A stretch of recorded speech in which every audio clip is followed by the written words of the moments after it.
नमस्कार दोस्तों, मैं देवेश शुक्ला आप सभी का स्वागत करता हूं आपके अपने यूट्यूब चैनल पर। मेरे प्यारे दोस्त, आज हमारे चर्चा का विषय होने वाला है शिक्षा शास्त्र। ठीक है, शिक्षा शास्त्र की हम बात करेंगे। एमए फर्स्ट सेमेस्टर 2023 का हमने जो है मॉडल पेपर तैयार किया है और ये पेपर नंबर 1 है। ध्यान दीजिएगा, पेपर नंबर 1 का नाम है शिक्षा के दार्शनिक आधार। ठीक है, और इसमें हम पाश्चात्य दर्शन के बारे में पढ़ने का प्रयास करेंगे। तो एक बार जरूर अपने पेपर का नाम, ठीक है, मिला लीजिएगा, जिससे आपको बाद में डिस्टरबेंस ना हो। पता चले आप इस वीडियो को देख कर गए, अच्छे से तैयारी भी करके गए और वहाँ पे जब पहुँचे तो आपका पेपर ही अलग था। ठीक है, क्योंकि हर यूनिवर्सिटी जो है वो अपना अलग अलग पेपर करवा रही है। ठीक है, ये नहीं मतलब ये पढ़ाया जाएगा आप में, ये होगा सिलेबस में, ये होना तय है, लेकिन ये नहीं पता है कि पेपर नंबर 2 में होगा, 3 में होगा, 1 में होगा, 4 में होगा। ठीक है, तो इसलिए क्या करो कि आप उनको पहले देख लो कि कौन से नंबर पेपर में है। ठीक है, क्या होना चाहिए नाम, शिक्षा के दार्शनिक आधार, और उसमें भी पाश्चात्य दर्शन। तो ये देख लेना होगा आपको, उसके बाद फिर आपको जो है अच्छे से तैयारी करनी होगी। तो चलिए देखते हैं। बात करें, वीडियो काफ़ी दिनों से नहीं पढ़ पा रहा था तो थोड़ी व्यस्तता चल रही थी, अब आपको वीडियो रेगुलर मिलेंगे। ठीक है, चलिए बात करते हैं। जब आपको प्रश्न पत्र मेरे प्यारे दोस्त मिल जाता है तो उसको 3 खंड में बांट दिया जाता है, खंड आ, खंड बा और खंड सा। ठीक है, खंड आ का मतलब होता है अति लघु उत्तरीय प्रश्न, जिसमें आपको जो है सभी प्रश्न करने रहते हैं। करीब करीब आपको 10 प्रश्न दिए जाते हैं और प्रत्येक प्रश्न का जवाब जो है 50 शब्दों में आपको देना रहता है। तो ये आपके खंड आ का मतलब हुआ। खंड बा का मतलब होता है लघु उत्तरीय प्रश्न, उसमें भी आपको सभी प्रश्न करने रहते हैं। करीब करीब 5 प्रश्न दिए जाते हैं आपको और प्रत्येक प्रश्न का जवाब जो है 200 शब्दों में आपको देना रहता है। बात करें खंड सा का मतलब होता है दीर्घ उत्तरीय प्रश्न। इसमें आपको 2 प्रश्नों के जवाब देने रहते हैं, जिसमें से एक प्रश्न का जवाब लगभग आपका 500 वर्ड में होगा। ठीक है, ऐसे 500 मिला के 1000 वर्ड दोनों प्रश्न के हो जाएंगे।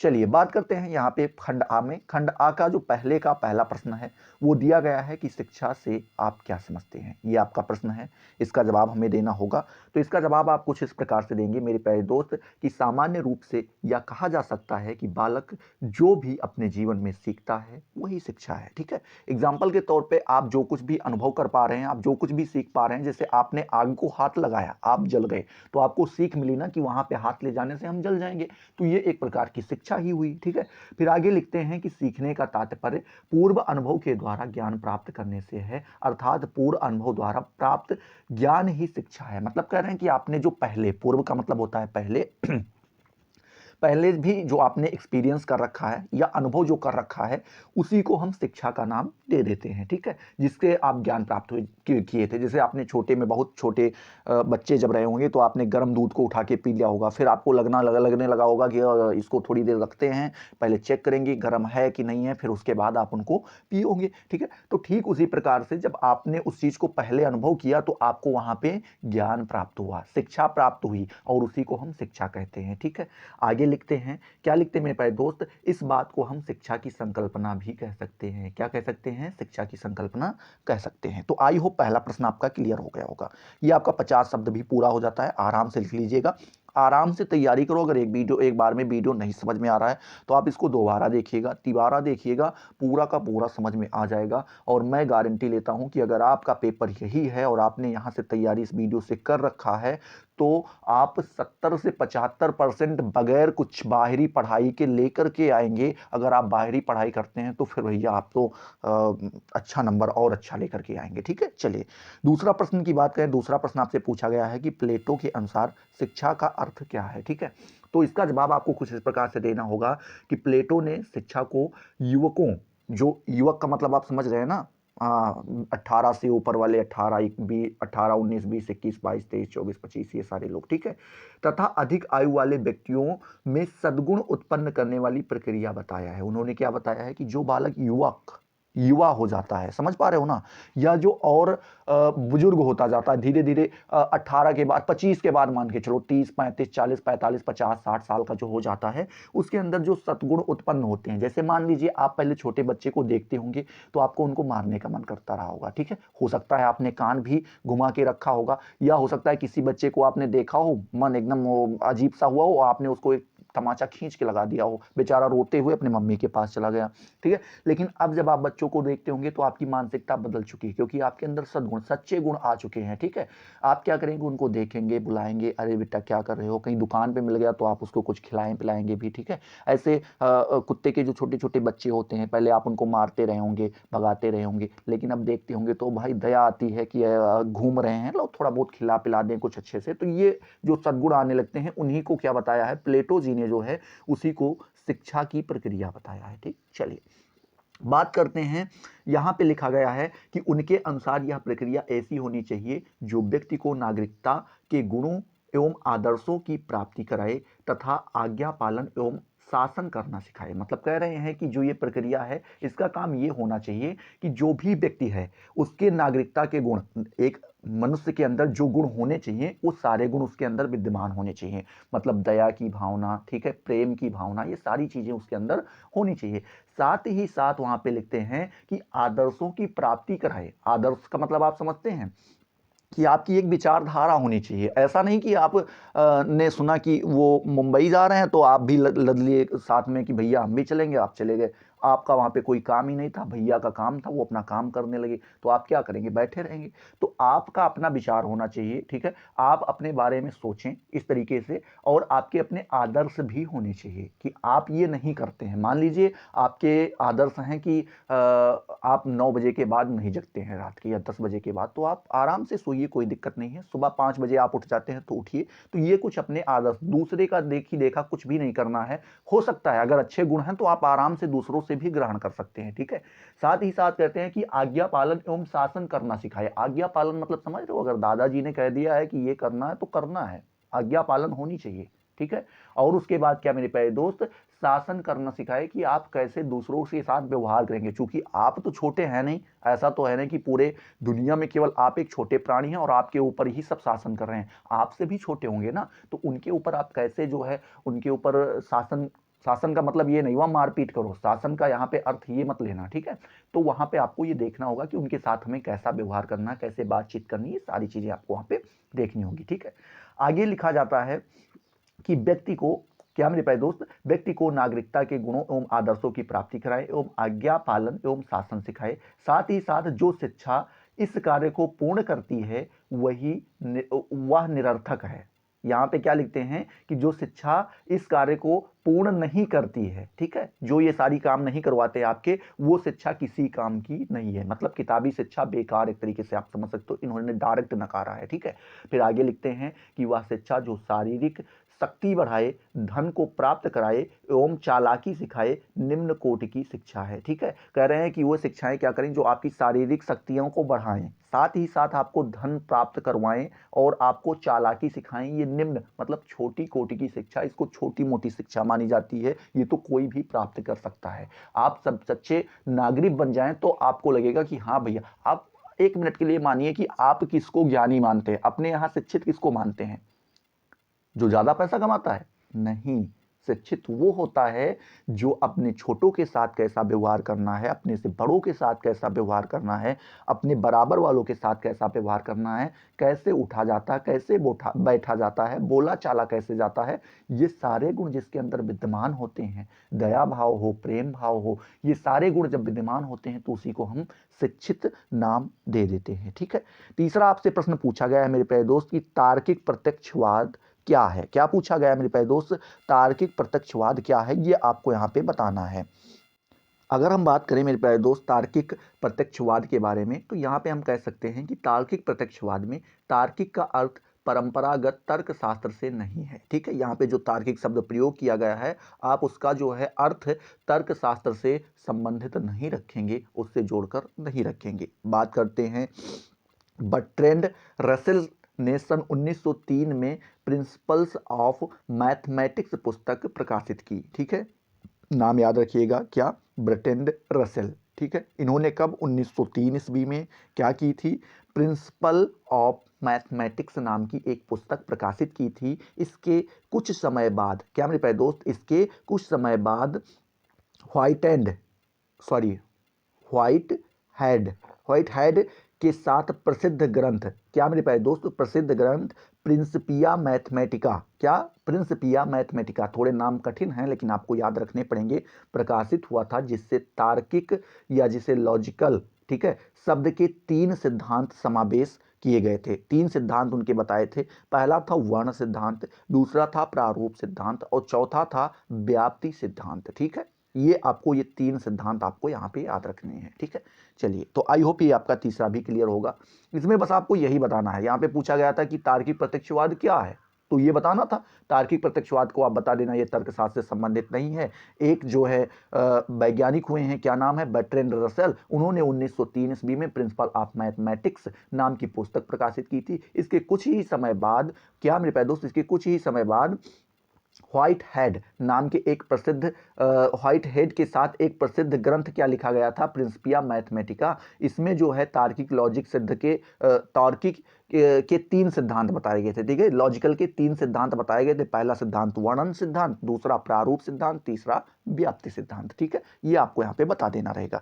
चौथा प्रश्न आपसे पूछा गया है कि स्वतंत्रता एवं शिक्षा का संबंध बताइए, कि स्वतंत्रता और शिक्षा का क्या संबंध है, आपको यहाँ पे बताना है। तो इसका जवाब आप कुछ इस प्रकार से देंगे कि स्वतंत्रता और शिक्षा का संबंध काफी घनिष्ठ है। क्या है, काफी घनिष्ठ है, इसमें कोई संदेह नहीं है, इसमें आप कोई संदेह नहीं कर सकते हैं। अतएव यह निश्चित है कि स्वतंत्रता की शैक्षिक महत्व बहुत है। क्या मेरे प्यारे दोस्त, स्वतंत्रता का की जो शैक्षिक महत्व है वो काफी ज्यादा देखने को मिलता है, क्योंकि जितने भी शिक्षा शास्त्री हुए हैं उन्होंने बालक को स्वतंत्र सीखने के लिए जो है जोर दिया है, तो वो आप आगे देखने को पाएंगे। ठीक है, साथ ही साथ लिखते हैं स्व अनुशासन के लिए स्वतंत्रता का होना आवश्यक है। अगर आप स्व अनुशासन चाहते हैं तो उसके लिए बालक के अंदर स्वतंत्रता होना, जैसे मान लीजिए आप किसी बालक को बार बार एक कमरे में बंद कर रखते हैं, ठीक है, तो वो क्या, उसके अंदर उबन होगी, अब वो बाहर जाने की चेष्टा करेगा, जब बाहर जाएगी तो उसके अंदर कई सारे प्रश्न उठेंगे, कोई उसको सिगरेट पिला रहा है, कोई गुटखा खिला रहा है, कोई कुछ भी खिला रहा है, तो वो हर चीज ट्राई करेगा। साथ ही साथ अगर सोचो आपका बच्चा है और आपने उसको स्वतंत्र छोड़ रखा है, ठीक है, आप शाम को हाल चाल लेते हैं, बैठाते हैं, थोड़ी देर पढ़ाते हैं, खुद से बातें चीतें करते हैं, खाना पानी अच्छे से मिल रहा है, मतलब अच्छे से चल रहा है सब कुछ, तो वो बाहर जाएगा, तो वो हर चीज को देखेगा जो अच्छे लोग होते हैं वो गुटखा वगैरह ये सारी चीजें नहीं खाते पीते हैं, तो वो भी सीख पाएगा। तो वो स्व अनुशासन मतलब खुद से ही जानेगा कि ये मुझे नहीं करना चाहिए क्योंकि मेरे घर में कोई नहीं कर रहा है। ठीक है, तो इस तरीके से उसको स्व अनुशासन के लिए स्वतंत्रता बहुत जरूरी है। ठीक है, बात करते हैं इस प्रकार स्वतंत्रता अनुशासन के अभाव की स्थिति नहीं है। क्या, स्वतंत्रता अनुशासन के अभाव की स्थिति नहीं है, मतलब यहाँ पे आप नहीं कह सकते कि किसी बालक को जो है आपने स्वतंत्र छोड़ दिया है तो वो क्या होगा मेरे प्यारे दोस्त, क्या होगा, वो आपका स्वतंत्र अगर आप किसी को छोड़ दे रहे हैं तो उसमें आप ये नहीं कह सकते उसके अंदर अनुशासन नहीं है। आगे आपको लिखना होगा इसीलिए, क्या मेरे प्यारे दोस्त, इसीलिए तो प्रकृतवादी शिक्षा शास्त्री इसे शिक्षा का प्रमुख आधार मानते हैं। जो प्रकृतवादी शिक्षा शास्त्री हुए हैं उन्होंने स्वतंत्रता को ही शिक्षा का आधार माना है। नवीन शिक्षा, ठीक है, नवीन शिक्षा में स्वतंत्रता के आधार पर सारी क्रियाओं की व्यवस्था की जाती है। मतलब कह रहे हैं कि नवीन शिक्षा में स्वतंत्रता के आधार पर जितनी भी व्यवस्थाएं करनी थी सबको स्वतंत्रता को नजर में रखते हुए किया गया है। ठीक है, कि बालक स्वतंत्र रहे, उसमें बंधे मत।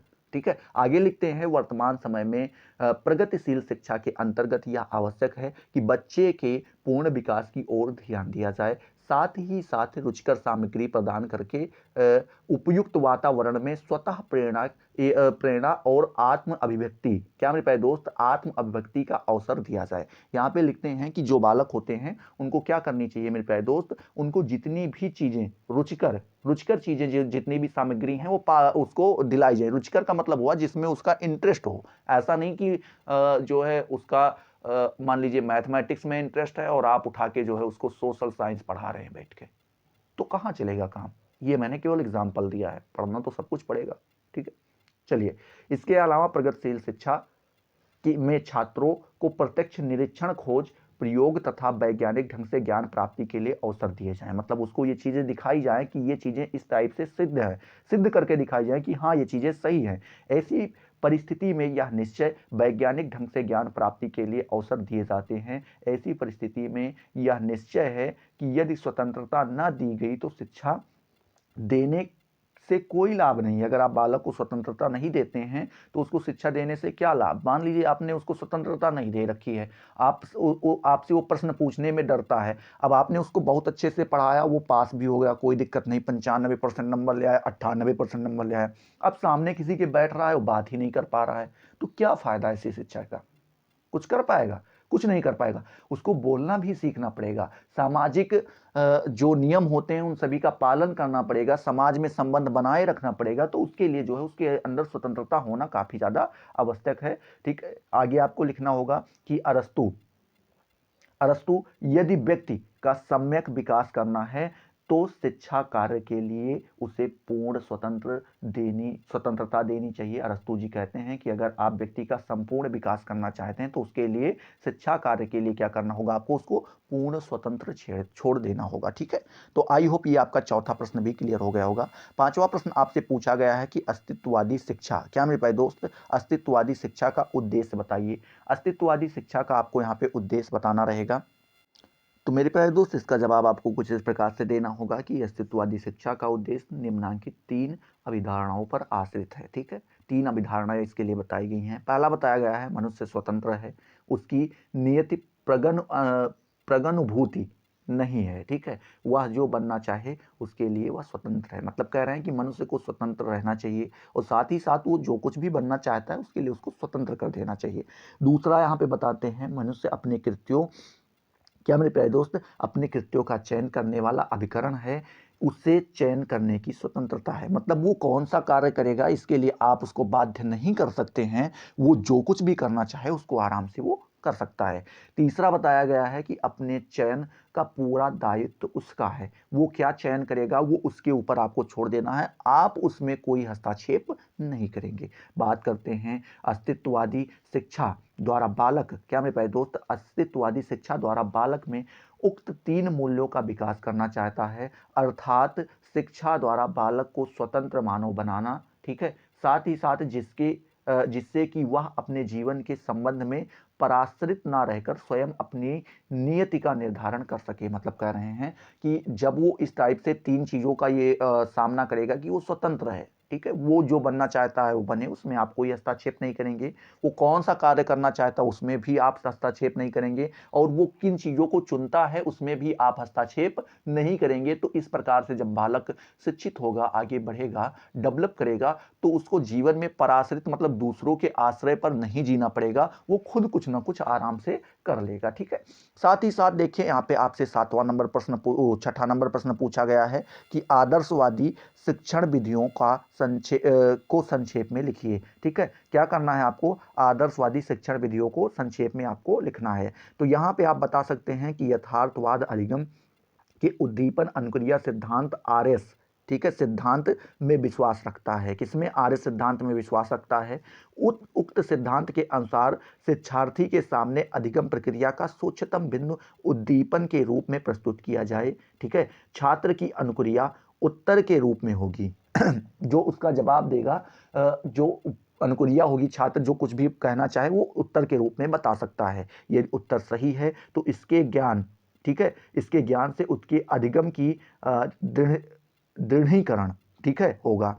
और यदि उत्तर अशुद्ध है तो उसे पूर्व उद्दीपन अनुक्रिया सिद्धांत में अभिक्रमित अध्ययन एवं अध्यापन यंत्रों का आविष्कार हुआ। मतलब कह रहे हैं कि अगर मान लीजिए बालक सही से जवाब दे रहा है तो आप उसको बता सकते हैं कि हाँ नंबर दे सकते हैं, ये पढ़ रखा है, अच्छे से तैयारी कर रखी है। अगर उसके जवाब गलत हैं तो उसको आपको और अच्छे से जो है क्या करना होगा, सिखाना होगा। बात करते हैं आज शिक्षा के क्षेत्र में इन दोनों विधियों का बड़ा महत्व है। बात आगे लिखते हैं कि दार्शनिक दृष्टि से विधियां यथार्थवादी विचार प्रतिबिंबित करती हैं। ठीक है, यहीं पे आपका 7वां नंबर प्रश्न जो है वो पूछता है यथार्थवाद के अनुसार शिक्षा का उद्देश्य क्या है।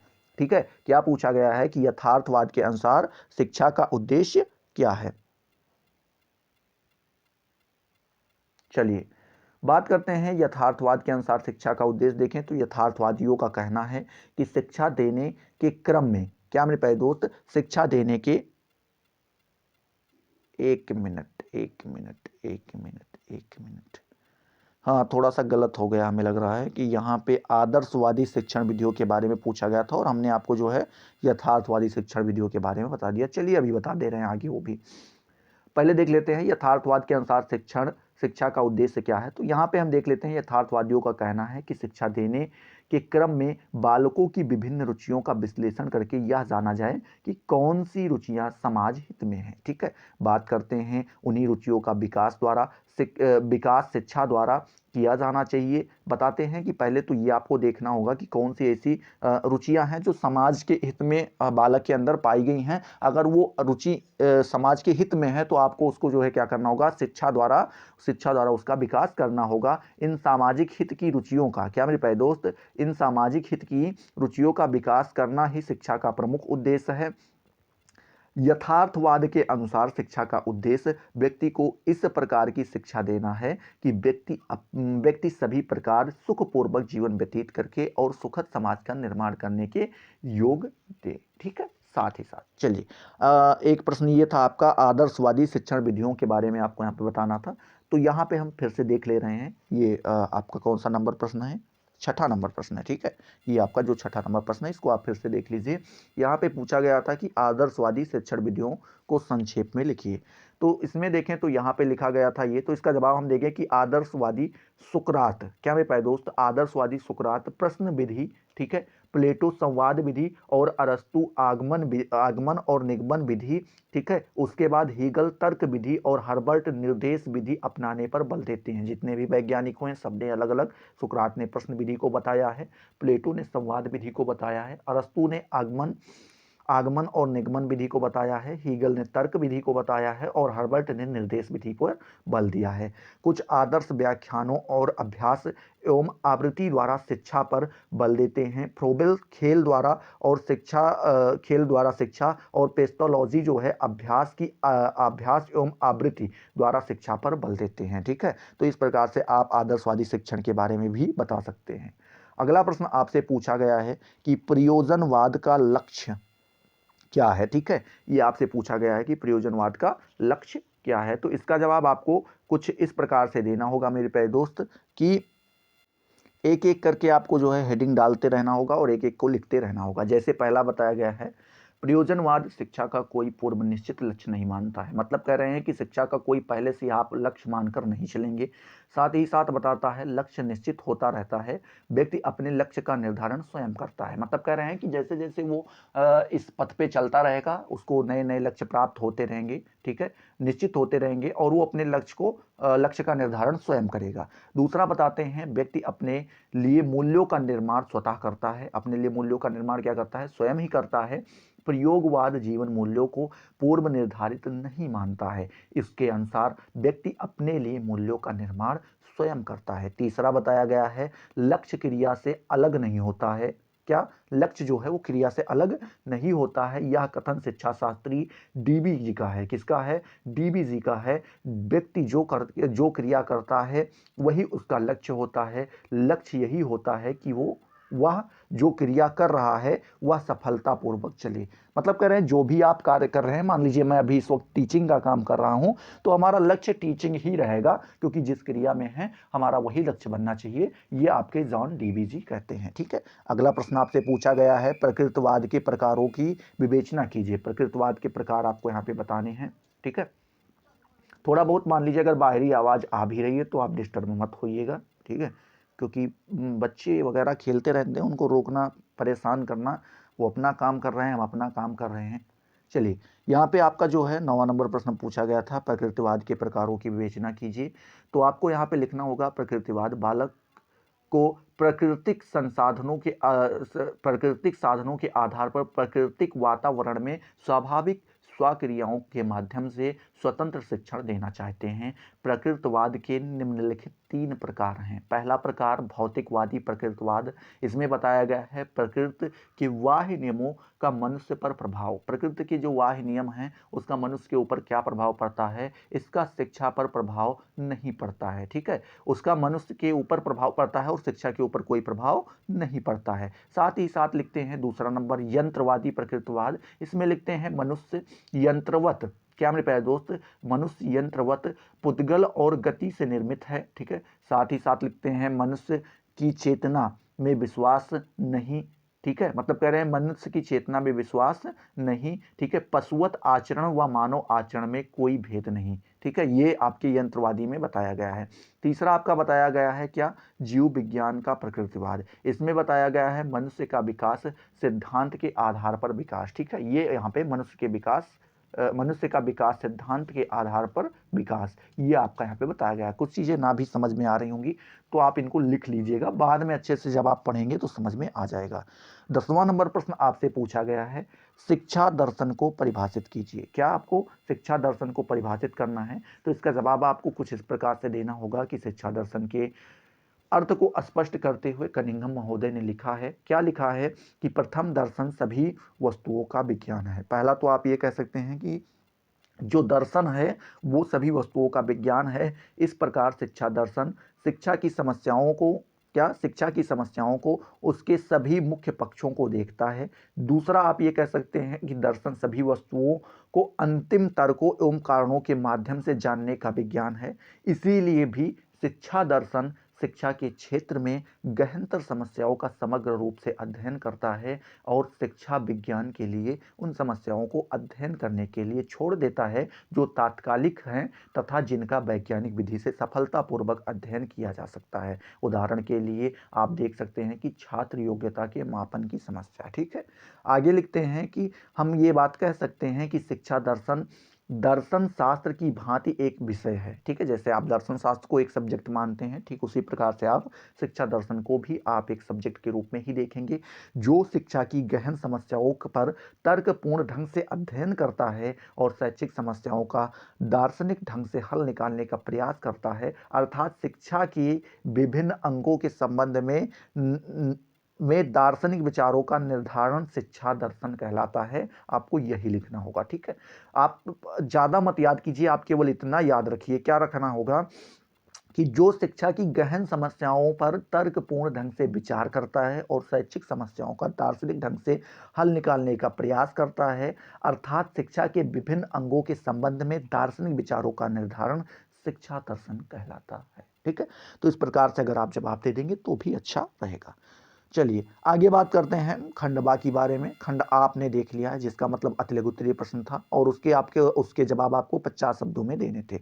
अब ये खंड बा है जिसको हम लघु उत्तरीय कहते हैं। इसमें आपको जो है प्रत्येक प्रश्न का जवाब 200 शब्दों में देना होगा और सभी प्रश्न करने अनिवार्य होंगे। देखिएगा यहाँ पे कुछ इस टाइप से दिया गया है कि जैसे दूसरा नंबर प्रश्न जो है यहाँ पे आप देख पा रहे होंगे, ये वाला यहाँ पे ये प्रश्न दिया गया है और साथ ही साथ अथवा लगा के एक प्रश्न ये भी दे दिया गया है। ठीक है, चलिए तो देखते हैं एक एक प्रश्न को हम देखने का प्रयास करेंगे। जैसे पहला प्रश्न यहाँ पे दिया गया है कि रूसो के अनुसार विद्यालय की संकल्पना का वर्णन कीजिए। क्या रूसो के अनुसार विद्यालय की क्या संकल्पना होनी चाहिए, आपको यहाँ पे बताना है। तो इसका जवाब आपको कुछ इस प्रकार से देना रहेगा कि रूसो शिक्षा का संगठन सामाजिक ढंग पर नहीं करना चाहता था। मतलब कह रहे हैं कि जो रूसो हैं वो शिक्षा का संगठन सामाजिक ढंग पर, जैसे समाज चल रहा है उस प्रकार से नहीं करना चाहते हैं, क्योंकि समाज का दूषित और कृत्रिम वातावरण उसे पसंद ना था। मतलब कह रहे हैं कि जो समाज का दूषित वातावरण है या जो आपने दिखावटी के लिए बना रखा है वो उसको बिल्कुल भी पसंद नहीं था। अतः उसने अपने समय के विद्यालयों की व्यवस्था को दोषपूर्ण बताया। ठीक है, मतलब कह रहे हैं उसके समय के जितने भी विद्यालय थे उसको उसने गलत, दोषपूर्ण, उसमें कुछ ना कुछ गलतियां हैं ये उसने बताया है और उनका विरोध भी किया है। रूसो का विश्वास था कि प्रकृति के निर्माता ईश्वर के हाथों में निर्मित होने के कारण बालक जन्म से शुद्ध तथा पवित्र होता है, बाद में वह समाज के बीच दूषित प्रभावों में पड़कर बिगड़ जाता है। क्या आपको ये ध्यान में रखना होगा, ये कोटेशन रूसो जी ने कहा था और वो लिखे भी हैं कि प्रकृति के निर्माता ईश्वर, जिन्होंने प्रकृति का निर्माण किया है, ईश्वर, उसके हाथ से निर्मित होने के कारण बालक जब पैदा होता है उस समय वो शुद्ध एवं पवित्र होता है। जन्म के समय वो क्या होता है, शुद्ध होता है और पवित्र होता है, शुद्ध नहीं शुद्ध। ठीक है, थोड़ा प्रोनाउंसिएशन में हो जाता है दिक्कत। बाद में वह समाज के बीच रहते हुए दूषित प्रभावों में पड़कर क्या हो जाता है मेरे प्यारे दोस्त, बिगड़ जाता है। आगे लिखते हैं कि अतएव वह क्या मेरे प्यारे दोस्त, वह बालक को समाज में अथवा अपने समय के विद्यालयों में रखकर शिक्षा देने के पक्ष में नहीं था। साथ ही बताते हैं कि वह शिक्षा को स्वाभाविक रूप में चलाना चाहता था और बालक को समाज के कुप्रभावों से बचाना चाहता था। अतः यह विद्यालय को प्राकृतिक वातावरण में स्थापित करने के पक्ष में था। मतलब कह रहे हैं कि विद्यालय कहाँ पे होना चाहिए? प्राकृतिक वातावरण में स्थापित होना चाहिए। ठीक है। वह एमिल क्या मेरे प्यारे दोस्त, वह एमिल को उसके माता पिता, क्या मेरे प्यारे दोस्त, माता पिता और अलग करके प्रकृति की गोद में स्थित विद्यालय में एक आदर्श अध्यापक द्वारा शिक्षा देने के पक्ष में था। मतलब कह रहा था उसको क्या होना चाहिए? अपने माता पिता या फिर परिवार से या जो कोई भी उसका पालन पोषण कर रहा है उससे उसको अलग करना होगा और साथ ही साथ उसको प्रकृति की गोद में छोड़ देना होगा। कोई एक ऐसा टीचर हो जो कैसा हो? आदर्शवादी हो, उसके पक्ष में उसके साथ में उसको छोड़ देना होगा और वो उसको शिक्षा देगा। ठीक है। आगे लिखते हैं कि इस विद्यालय में कोई बंधन या कोई नियंत्रण ना होगा। कोई भी किसी भी प्रकार का बंधन नहीं पाया जाएगा, किसी भी प्रकार का नियंत्रण नहीं पाया जाएगा और बालक प्रकृति वातावरण में स्वतंत्र रूप से अपनी विभिन्न शक्तियों का विकास कर सकेगा। आदर्श अध्यापक का कार्य केवल इतना होगा कि वह बालक के विकास के लिए वातावरण तैयार करे। रूसो के कथन अनुसार विद्यालय में शिक्षकों को सहयोगी के रूप में कार्य करना चाहिए, ना कि अनुदेशक के रूप में। ठीक है। आगे लिखते हैं, उन्होंने अनुदेशन के रूप में उन्होंने बालक के साथ प्रेम एवं सहानुभूति का व्यवहार करना चाहिए, उन्हें दंड नहीं देना चाहिए। कौन लिखते हैं? आपके रूसो महोदय लिखते हैं। तो आई होप ये आपका क्लियर हो गया होगा। इसी में अथवा करके एक प्रश्न और भी पूछा गया है कि प्रयोगवाद के अनुसार शिक्षा के पाठ्यक्रम एवं शिक्षण विधियों का वर्णन कीजिए। आप या तो ये वाला करेंगे या तो ये वाला करेंगे, दोनों आपको नहीं करना होगा। ठीक है। तो आपका ये प्रश्न था, क्या था मेरे प्यारे दोस्त, कि प्रयोगवाद के अनुसार, ठीक है, प्रयोगवाद के अनुसार आपको क्या करना होगा? प्रयोगवाद के अनुसार शिक्षा के पाठ्यक्रम एवं शिक्षण विधियों का वर्णन करना होगा। ठीक है। तो चलिए, इसका जवाब आपको कुछ इस प्रकार से देना होगा कि आपको हेडिंग डाल देनी होगी उसमें, प्रयोजनवाद एवं पाठ्यक्रम। इसमें आपको लिखना होगा, आधुनिक समय में यह स्पष्ट रूप से समझना चाहिए कि सर्वोत्तम शैक्षिक विचारानुसार पाठ्यक्रम केवल शास्त्रीय विषय नहीं है जो परंपरा से विद्यालय में पढ़ाए जाते रहे हैं, वरन इसके अंतर्गत अनुभव का कुल योग रहता है। आगे लिखते हैं कि इससे जिसे बालक स्कूल से में प्राप्त करता है। ठीक है। आगे लिखते हैं कि इस अर्थ में विद्यालय का संपूर्ण जीवन पाठ्यक्रम हो जाता है। मतलब कह रहे हैं कि जो बालक होता है उसका पूरा जीवन एक पाठ्यक्रम के अनुकूल चलने लगता है, जो विद्यार्थी के जीवन को सभी बिंदुओं पर परस्पर स्पर्श कर सके और संतुलित व्यक्तित्व के विकास में सहायता कर सके। ठीक है। इस बात को फिर से हम पढ़ेंगे और समझने का प्रयास करेंगे कि यह स्पष्ट रूप से समझना चाहिए कि सर्वोत्तम शैक्षिक विचारानुसार पाठ्यक्रम केवल शास्त्रीय विषय नहीं है। ठीक है। आगे लिखते हैं, जो परंपरा से विद्यालयों में पढ़ाए जाते रहे हैं। ठीक है। वरन इसके अंतर्गत अनुभवों का कुल योग रहता है जिसे बालक स्कूल में प्राप्त करता है। ठीक है। आगे लिखते हैं, इस अर्थ में विद्यालय का संपूर्ण जीवन पाठ्यक्रम हो जाता है जो विद्यार्थी के जीवन को सभी बिंदुओं पर स्पर्श कर सके और संतुलित व्यक्तित्व के विकास में सहायता कर सके। साथ ही लिखते हैं, इन कथनों में इतना तो निश्चय हो जाता है कि पाठ्यक्रम केवल परंपरागत कुछ अलग अलग विषयों से संबंध एवं सूचना मात्र नहीं है, बल्कि विद्यालय जीवन में होने वाली सभी क्रियाएं पाठ्यक्रम है। मतलब कह रहे हैं कि जो आप ये विषय केवल पढ़ रहे हैं यही केवल आपका पाठ्यक्रम नहीं होता है, जो आप विद्यालय जीवन जीते हैं वो भी पाठ्यक्रम के अंतर्गत ही आता है। आगे लिखते हैं, पाठ्यक्रम निर्माण के प्रमुख सिद्धांत निम्न हैं। ठीक है। कुछ सिद्धांत बताए गए हैं। पहला सिद्धांत आपका ये बताया गया है, उपयोगिता का सिद्धांत। इसमें आपको लिखना होगा कि पाठ्यक्रम में वही विषय रखे जाएं जो जीवन में उपयोगी हों। ठीक है। उन विषयों को नहीं रखेंगे जिनका कोई उपयोग हमारे जीवन में ना हो, जो समस्याओं को हल करने में सहायक हों, जो हमारी समस्याओं को सॉल्व करवा सकें। इस दृष्टि से विषय त्रयी यथा लिखना, पढ़ना, और अंकगणित का ज्ञान आवश्यक है। आगे लिखते हैं कि सामाजिक जीवन में उपयोगिता की दृष्टि से भाषा का ज्ञान होना, इतिहास का, भूगोल का, समाजशास्त्र, मनोविज्ञान, गृह विज्ञान, कृषि विज्ञान, शिल्प और कला आदि का ज्ञान होना भी आवश्यक है। साथ ही साथ दूसरा सिद्धांत उन्होंने बताया है रुचि का सिद्धांत। इसमें लिखते हैं कि इसमें बालक की विचारों, क्या मेरे प्यारे दोस्त, बालकों की विचारों का आदान प्रदान, अन्वेषण तथा खोज, रचनात्मक रुचि एवं कलात्मक अभिव्यक्ति की रुचि को ध्यान में रखते हुए विषयों का समावेश किया जाना चाहिए। तीसरा लिखते हैं कि व्यवहारिकता का सिद्धांत। इसमें बताते हैं कि इसमें जीवन की वास्तविक क्रियाओं को पाठ्यक्रम में रखना चाहिए। क्या जीवन की जो वास्तविक हमारी क्रियाएं होती हैं उनको भी पाठ्यक्रम में शामिल करना चाहिए। और यहाँ पे चौथा सिद्धांत उन्होंने बताया है एकीकरण एवं सहसंबंध अथवा अनुबंधन का सिद्धांत। इसमें विषयों के सम्मिलित अध्ययन का महत्वपूर्ण माना जाता है। मतलब कह रहे हैं कि जितने भी विषय आप पढ़ रहे हैं उनका सम्मिलित एक दूसरे से संबंध पैदा करके जो है आप अध्ययन कर सकते हैं। आगे लिखते हैं कि प्रयोजनवाद और शिक्षण विधियों के बारे में आपको यहाँ पे बताना होगा। चूंकि पाठ्यक्रम तो आपने देख लिया, अब शिक्षण विधियों को भी देखना होगा। इसमें आपको लिखना होगा कि प्रयोजनवाद हमें चेतावनी देता है कि हम प्राचीन और घिसी पिटी विचार प्रक्रियाओं को अपने शैक्षिक व्यवहार में प्रमुख स्थान दें और नई शिक्षा में कदम बढ़ाते हुए अपनी विधियों में नए प्रयोग करें।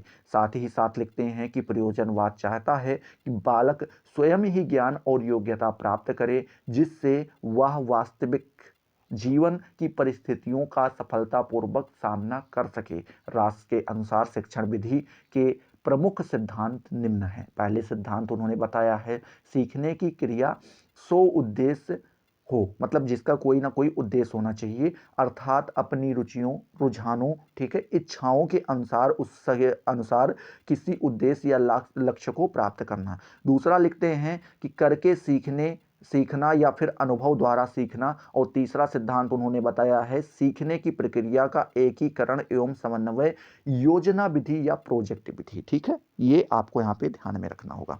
तीसरा प्रश्न आपसे पूछा गया है लोकतंत्रीय शिक्षा के उद्देश्य। क्या मेरे भाई दोस्त, लोकतंत्रीय शिक्षा के उद्देश्य आपको यहाँ पे बताने होंगे। लोकतंत्रीय शिक्षा के उद्देश्य जो है मेरे भाई दोस्त आपको कुछ इस प्रकार से लिखने होंगे। ठीक है, थोड़ा हो सकता है लंबा हो प्रश्न, लेकिन कोई दिक्कत नहीं है, उद्देश्य यहाँ पे आपको बताना है। अथवा करके एक प्रश्न भी और भी दिया गया है। टाइम चलिए 36 मिनट हो गए, हमें लग रहा है कि अगर समाप्त हो जाएगा तो अच्छी बात है। चलिए देखते हैं। लोकतंत्रीय शिक्षा के उद्देश्य आपको लिखना होगा कि जॉन डीबी महोदय ने लिखा है कि लोकतंत्र केवल सरकार के रूप में ना होकर उससे भी कुछ अधिक है। मतलब कह रहे हैं कि आप लोकतंत्र को केवल सरकार के रूप में ना देखें तो ज़्यादा बेटर रहेगा, वो और भी विस्तृत रूप अपना रखती है। बात करते हैं यह मुख्यतः सहयोगी जीवन, ठीक है, और सम्मिलित रूप से किए गए अनुभव की विधि है। व्यक्ति का निर्माण करने के लिए लोकतंत्रीय शिक्षा के उद्देश्य होने आवश्यक हैं। इसमें से ये उद्देश्य कुछ इस प्रकार से दिए गए हैं और दो उद्देश्य बताए गए हैं। पहला उद्देश्य बताया गया है लोकतंत्रीय शिक्षा के सामान्य उद्देश्य। इसमें आपको लिखना होगा पहला नंबर डाल के प्रेम और सहयोग के आधार पर परिवार और समाज की उपयुक्त सदस्यता का विकास करना, ये पहला उद्देश्य हो जाता है। दूसरा उद्देश्य आपका हो जाता है व्यावसायिक कुशलता एवं व्यावसायिक नैतिकता का विकास करना। तीसरा उद्देश्य आपका बन जाता है आत्म उन्नति के लिए लाभप्रद ढंग से प्रयोग करने का प्रशिक्षण देना। ठीक है, चौथा उद्देश्य आपका हो जाता है शारीरिक एवं मानसिक व्यवस्थाओं की उन्नति करना। पांचवा उद्देश्य आपका हो जाता है मस्तिष्क और बुद्धि का प्रशिक्षण। छठा उद्देश्य आपका हो जाता है चरित्र और अनुशासन का विकास।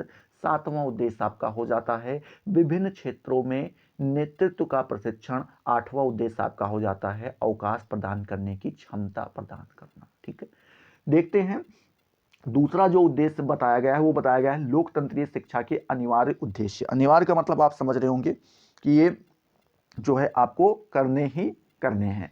बात करते हैं, इसमें पहला आपका आ जाता है कि समविकसित, क्या मेरे प्यारे दोस्त, समविकसित व्यक्तित्व वाले व्यक्तियों का विकास करना।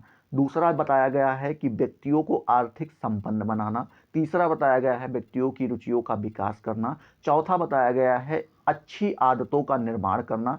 पांचवा बताया गया है व्यक्ति में सामाजिक दृष्टिकोण का विकास करना। छठा बताया गया है कुशलता की प्राप्ति के लिए व्यवस्था करना। सातवां बताया गया है नागरिकता का प्रशिक्षण देना। और आठवां आपका बताया गया है उच्च लक्षणों के लिए व्यक्ति व समाज का निर्माण करना। ठीक है, तो इस प्रकार से ये आपके जो है कुछ उद्देश्य यहाँ पे बताए गए हैं। तो आई होप ये 12 नंबर आपका लोकतंत्र शिक्षा के उद्देश्य समझ में आ गए होंगे। चलिए, इसी में अथवा करके एक प्रश्न और भी पूछा गया है कि रूसो की स्त्री शिक्षा के संबंध में विचार स्पष्ट कीजिए। ठीक है, रूसो ने स्त्री शिक्षा के संबंध में क्या कहा, ये आपको यहाँ पे बताना रहेगा।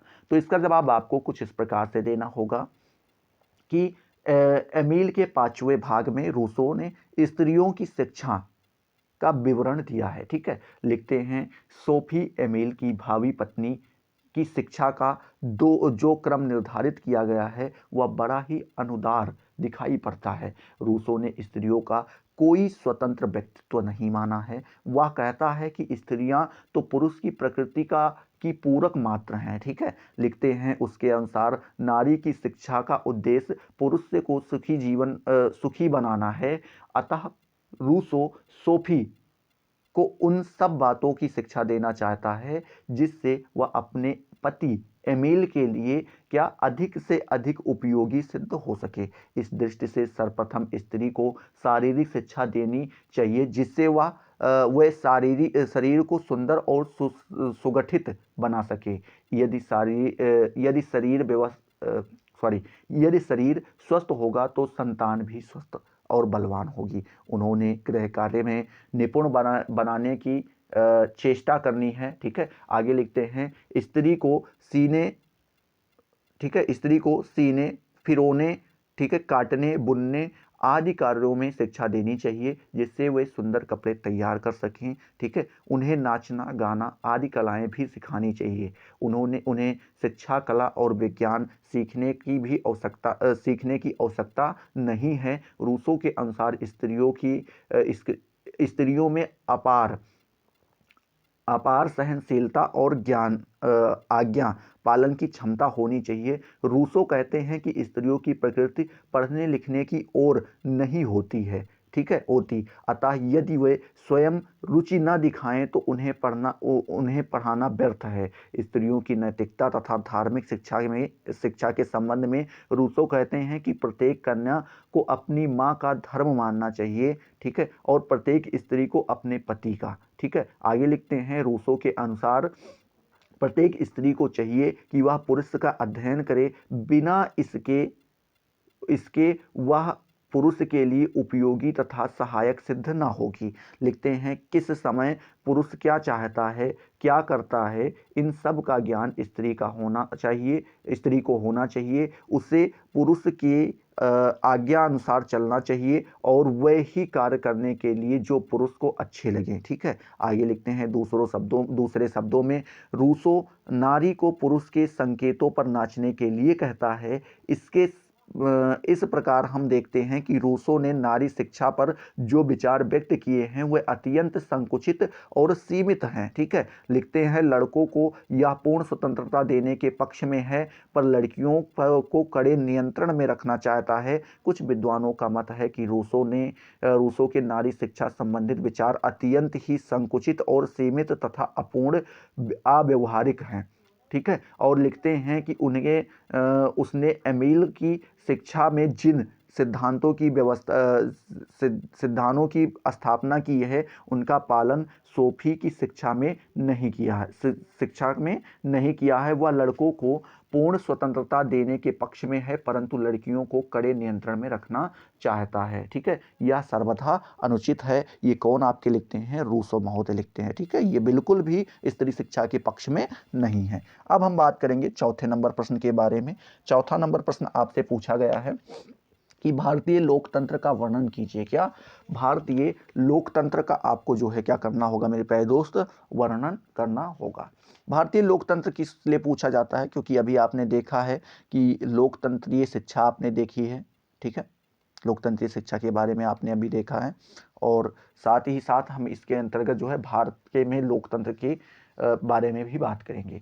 तो आपको हेडिंग डालना होगा भारत में लोकतंत्र और शिक्षा, ये आपकी हेडिंग होगी। इसमें आपको लिखना होगा कि 15 अगस्त 1947 ईस्वी को अंग्रेजों के नियंत्रण से मुक्त होकर भारत में जनतंत्र के सिद्धांतों से प्रेरित होते हुए स्वतंत्रता, समानता और बंधुत्वता तथा न्याय के आधार पर, क्या मेरे प्यारे दोस्त, न्याय के आधार पर जनतंत्रीय सरकार का गठन किया। 26 नवंबर सन 1949 ईस्वी में भारतीय संविधान बनकर तैयार हुआ। इस संविधान को 26 जनवरी सन 1950 ईस्वी में लागू करके यह घोषित कर दिया गया कि भारत एक संपूर्ण प्रभुत्व संपन्न लोकतंत्र गणराज्य है। ठीक है, जो संपूर्ण भारतीय जनता के लिए विचार, अभिव्यक्ति, विश्वास तथा धर्म और उपासना की स्वतंत्रता, अवसर की समानता तथा सभी नागरिकों में बंधुत्व की भावना को विकसित करके राजनीतिक, आर्थिक एवं सामाजिक न्याय की व्यवस्था करेगा। चूंकि इन चारों आदर्शों को प्राप्त करने के लिए शिक्षा को परम आवश्यक समझा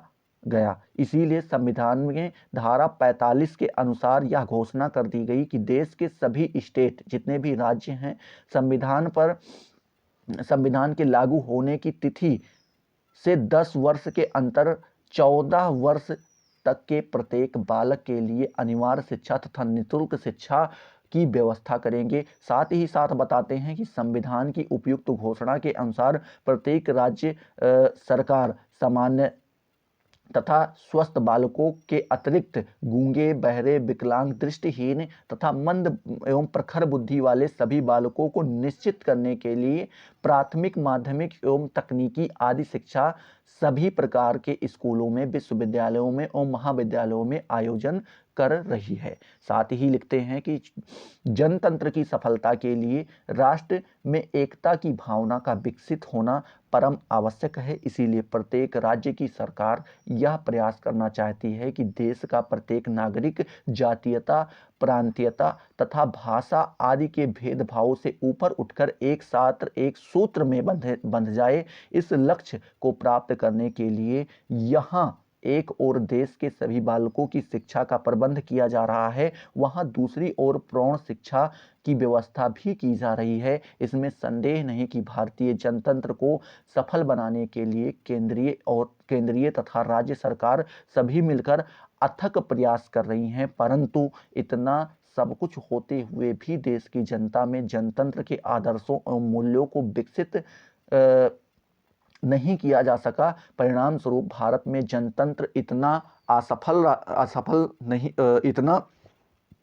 सफल नहीं हो पाया है जितना कि होना चाहिए था। यह असफलता एकमात्र कारण है शिक्षा की कमी। ठीक है, धनाभाव के कारण ना तो अभी तक संविधान की घोषणा के अनुसार 14 वर्ष तक के बालकों की अनिवार्य तथा निःशुल्क शिक्षा ही हो पाई है और ना ही सभी प्रौढ़ शिक्षा के पूर्ण व्यवस्था हुई है। यही नहीं, केंद्रीय सरकार की ओर से नियुक्त किए विभिन्न आयोगों द्वारा निर्धारित किए गए शिक्षा के उद्देश्य भी अभी तक केवल पुस्तक तक ही सीमित दिखाई दे रहे हैं। ठीक है, आगे लिखते हैं, इन उद्देश्यों को प्राप्त करने के लिए ना तो जनतंत्रीय सिद्धांतों के अनुसार भारतीय शिक्षा के पाठ्यक्रम का ही निर्माण किया गया है और ना ही जनतंत्रीय शिक्षण। ठीक है, आगे आपको लिखना होगा, आगे क्या लिखना होगा मेरे प्यारे दोस्त,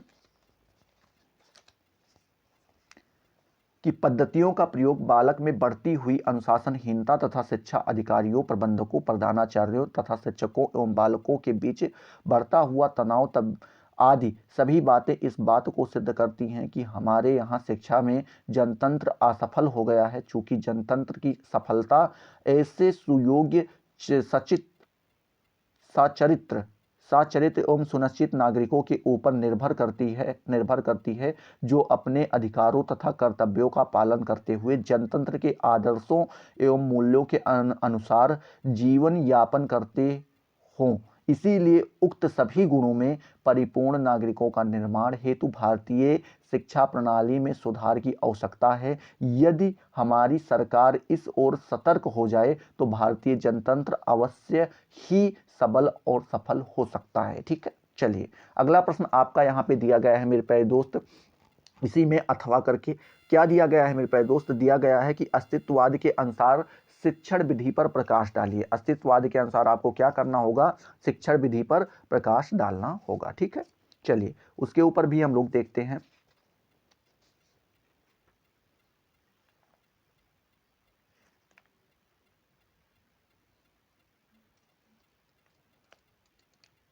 काफ़ी दिन से जो है क्लासें नहीं चल पाई थी और साथ ही साथ आपको हम पढ़ा भी नहीं पाए हैं, तो उसके लिए जो है माफ़ी चाहेंगे।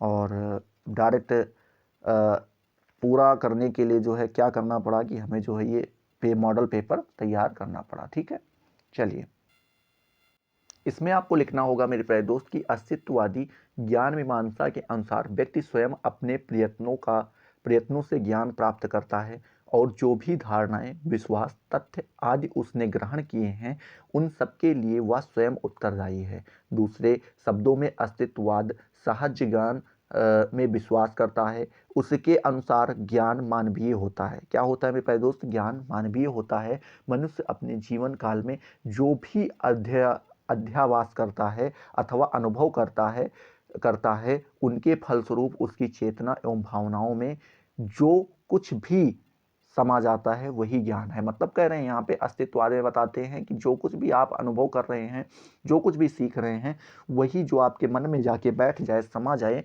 वो सारी चीज़ें ही क्या कहलाती हैं? आपकी ज्ञान कहलाती हैं। ठीक है, चेतना में आपके जाके बैठ जाए।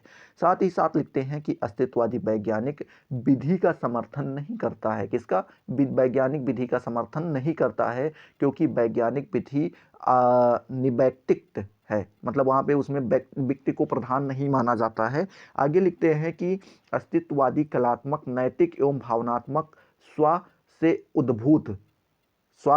उद्भूत समाधानों को अधिक पसंद करता है। प्रयोगवादी वातावरण में अद्भुत समस्या को हल करने के तर्क बुद्धि का उपयोग करता है, जबकि अस्तित्ववाद मनुष्य के भावनात्मक जीवन का विकास करना चाहता है। आगे लिखते हैं कि अस्तित्ववादी सामूहिक विधि का विरोध करता है। किसका? सामूहिक विधि का क्या करता है? विरोध करता है।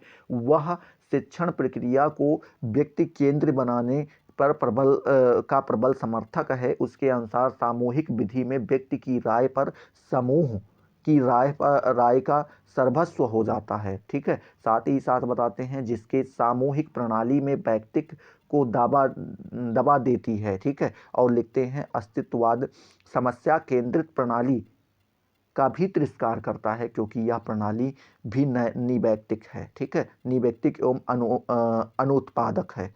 साथ ही साथ लिखते हैं अस्तित्ववाद के अनुसार समस्या विधि उस सीमा तक उचित है जिस सीमा तक वे व्यक्ति के जीवन से उद्भूत हो तथा जिसका समाधान भी केवल वैयक्तिक हो। समस्या के किसी सामान्य हल का सार्वत्रिक उपयोग उसकी शैक्षिक भावनाओं को नष्ट कर देता है। ठीक है, साथ ही साथ हम देखें अगले प्रश्न के बारे में। ठीक है, तो अगला प्रश्न आपसे यहाँ पे पूछा गया है, प्रयोजनवाद के अनुसार शिक्षा की विशेषता आपको यहाँ पे बतानी रहेंगी। ठीक है, तो इसका जवाब आपको कुछ इस प्रकार से देना होगा। प्रयोजनवाद के अनुसार शिक्षा की विशेषता, तो इसका जवाब आपको कुछ इस प्रकार से देना होगा कि इसकी निम्नलिखित विशेषताएं हैं। पहली विशेषता क्या है? पहली विशेषता है शिक्षा का सामाजिक कार्य। लिखना है आपको कि प्रयोजनवादी का कहना है कि शिक्षा की प्रमुख विशेषता उसकी सामाजिक कार्य है। ठीक है, उनके अनुसार मनुष्य सामाजिक प्राणी है, इसीलिए उसका विकास सामाजिक संदर्भ में होना चाहिए तथा उसे सामाजिक कुशलता का गुण प्राप्त करना चाहिए। दूसरी विशेषता बताते हैं बालक का वास्तविक जीवन अनुभव। लिखते हैं कि शिक्षा को बालक को वास्तविक जीवन अनुभव प्रदान कराना चाहिए। प्रयोजनवाद ज्ञान के लिए ज्ञान, क्या मेरे प्यारे दोस्त? ज्ञान के लिए ज्ञान प्राप्त करने की तैयारी को महत्व नहीं देते हैं। उनके अनुसार सच्चा ज्ञानी वही है जो कुछ करके प्राप्त किया हो। ठीक है, दूसरे शब्दों में सीखना ही वास्तविक शिक्षा है। आगे लिखते हैं अतः प्रयोजनवादी के अनुसार बालक को अपनी स्वयं की प्रकृति और अनुभव से ज्ञान प्राप्त करना चाहिए। ठीक है। तीसरी यहाँ पे बताई गई है विशेषता कि बालक का महत्व। ठीक है, क्या बताया गया है? तीसरी विशेषता बताई गई है बालक का महत्व। इसमें वो लिखते हैं कि प्रयोजनवादी शिक्षा में बालक को बहुत महत्वपूर्ण स्थान दिया गया है। ठीक है, इसके अनुसार शिक्षा बालक के लिए है, न कि बालक शिक्षा के लिए। वह बालक को बालक ही मानते हैं, अतः उसे दी जाने वाली शिक्षा उनकी शक्तियों, रुचियों और रुझानों और आवेगों के अनुसार होनी चाहिए। ठीक है, साथ ही साथ चौथी विशेषता वो बताते हैं। चौथी विशेषता बताते हैं कि शिक्षा की लोकतंत्रीय प्रक्रिया। इसमें बताते हैं प्रयोजनवादियों के अनुसार शिक्षा की प्रक्रिया लोकतंत्रीय है।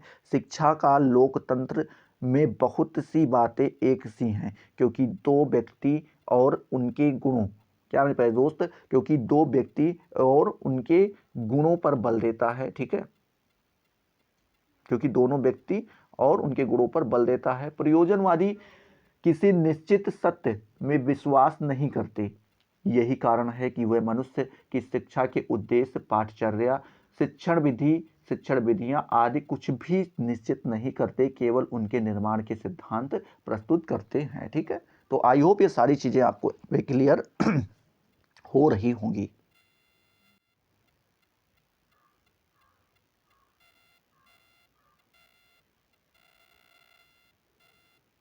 चलिए आगे बढ़ते हैं, देखते हैं। एक मिनट, थोड़ा आगे पीछे हो गया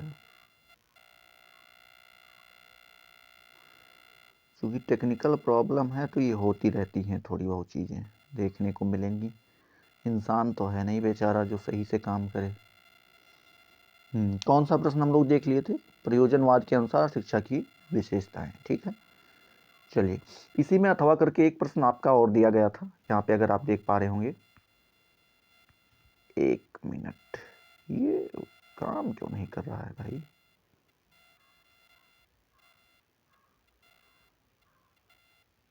चल तो रहा है।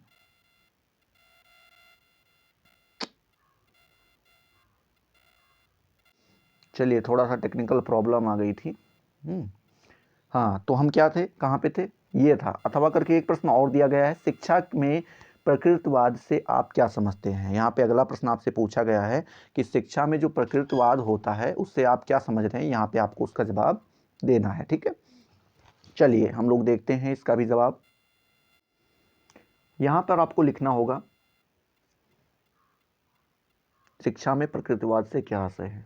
हाँ, यहाँ पे आपको लिखना होगा कि प्रकृतिवाद तत्व मीमांसा का वह रूप है जो प्रकृति को पूर्ण वास्तविकता मानता है।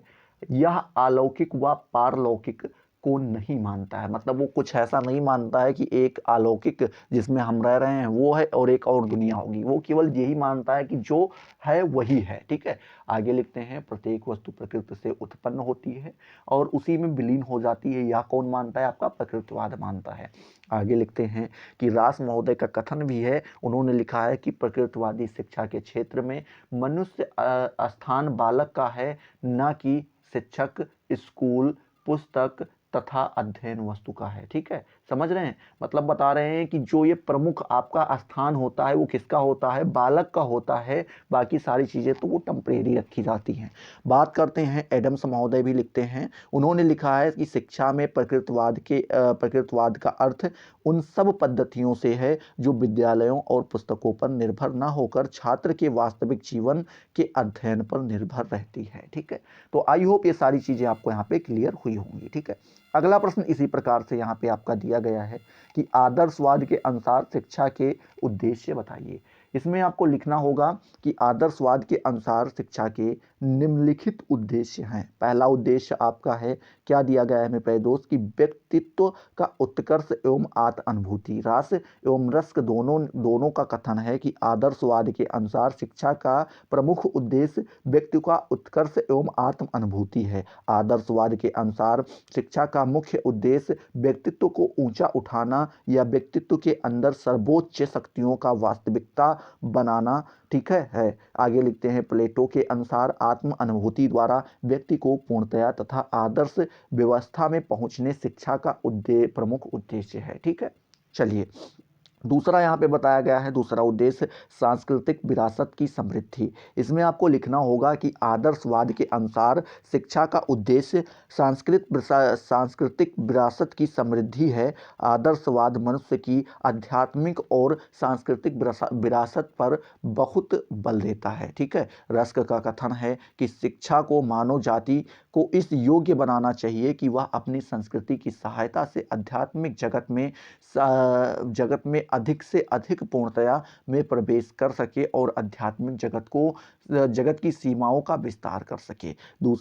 तीसरा उद्देश्य बताते हैं, विशेषता बताते हैं, अमर आदर्शों व मूल्यों की प्राप्ति। क्या? अमर आदर्शों व मूल्यों की प्राप्ति। इसमें लिखते हैं आदर्शवाद के अनुसार शिक्षा का तीसरा उद्देश्य आध्यात्मिक जगत में अमर आदर्शों और मूल्यों की प्राप्ति है। सत्यम शिवम और सुंदरम मानव जाति के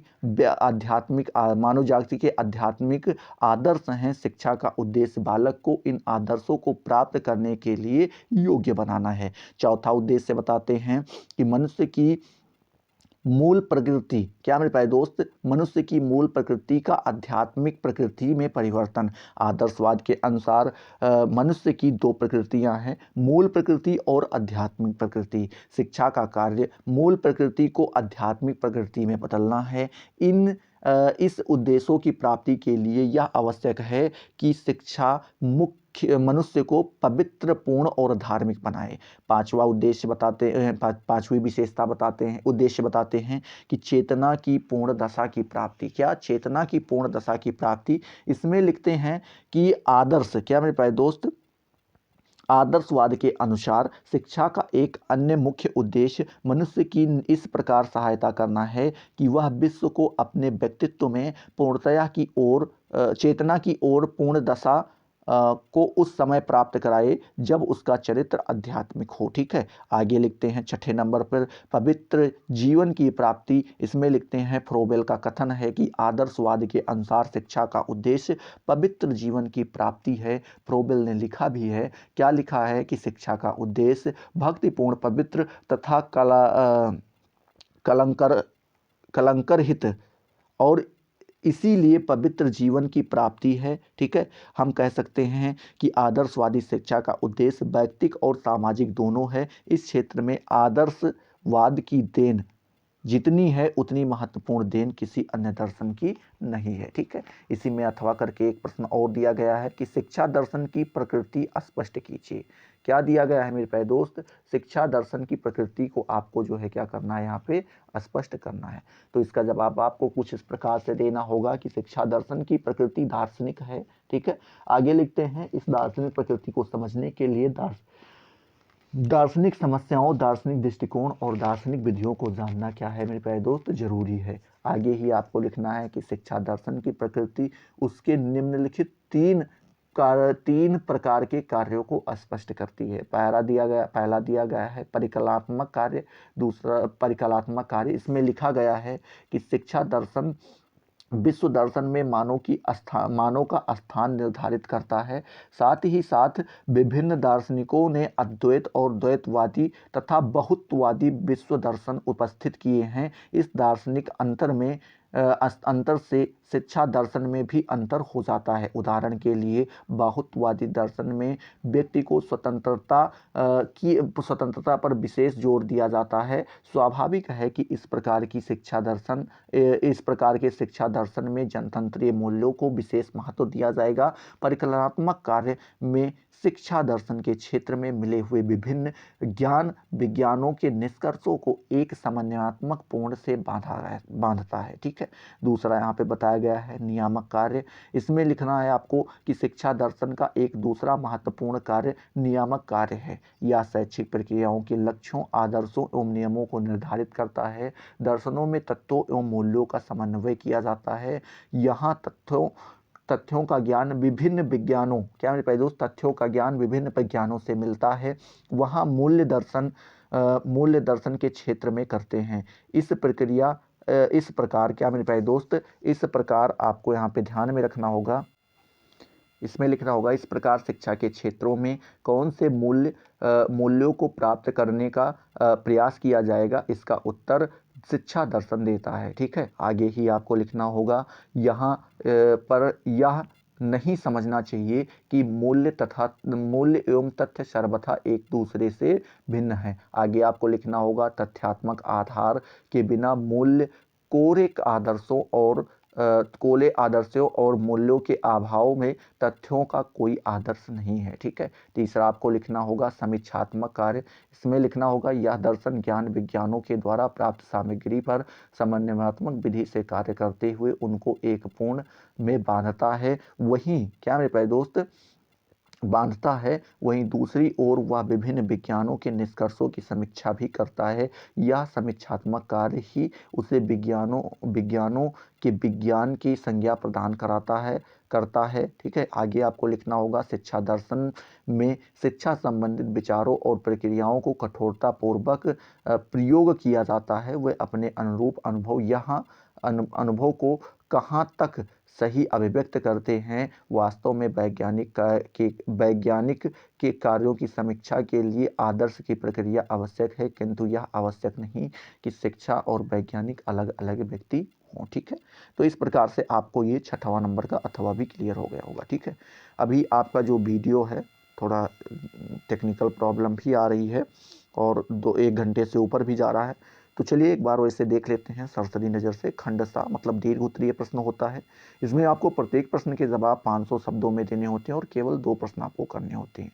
जैसे 7वां नंबर प्रश्न आपसे पूछा गया है, निम्नलिखित बिंदुओं पर जॉन डीवी के विचारों का उल्लेख करना है। पहला शिक्षा का अर्थ बताना है, दूसरा अनुशासन के बारे में, तीसरा पाठ्यक्रम, चौथा शिक्षा के उद्देश्य के बारे में और 5वां आपका शिक्षण विधि के बारे में यहाँ पे आपको बताना है।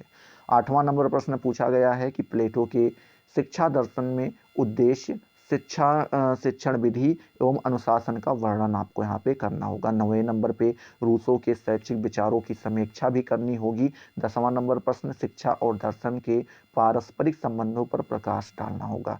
11वां नंबर प्रश्न स्वतंत्रता से आप क्या समझते हैं। ठीक है, स्वतंत्रता से क्या समझते हैं और स्वतंत्रता तथा अनुशासन के संबंध को संक्षिप्त में स्पष्ट आपको करने थे। ठीक है, तो आई होप ये सारी चीज़ें अगर क्लियर हो गई होंगी तो फटाफट वीडियो को लाइक करो, अपने दोस्तों के साथ शेयर करो। अभी तक अगर आपने चैनल को सब्सक्राइब नहीं किया तो सब्सक्राइब करके बेल वाले आइकन को जरूर प्रेस कर दो, जिससे आपको सारी नोटिफिकेशन मिलती रहें और आप उनसे लगातार लाभान्वित होते रहें। तो चलिए अगले वीडियो में मिलते हैं नए जोश नए टॉपिक के साथ। तब तक के लिए जय हिंद, जय भारत।